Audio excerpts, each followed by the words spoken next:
एजाजी guard commander major वकार मेहमान खुसूसी से एजाजी दस्ते के मुआयने की दरख्वास्त करेंगे।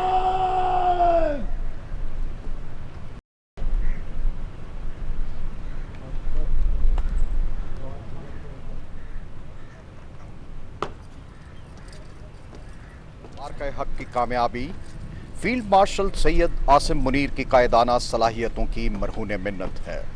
इनकी आला क़यादत और स्ट्रेटेजिक फहमो फरासत की बदौलत पाकिस्तान की बर्री अफवाज ने न सिर्फ दुश्मन के उन 26 फौजी ठिकानों को नेस्तो नाबूद किया जहां से पाकिस्तान पर दुश्मन हमला आवर हुआ,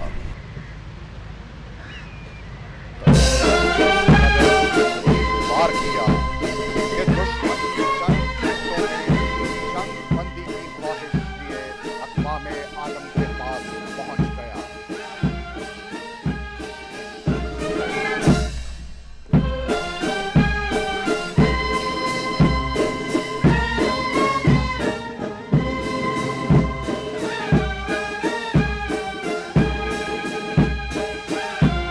पाकिस्तान में जारी हमआहंगी और मजबूती के अमल को मजीद तेज कर दिया।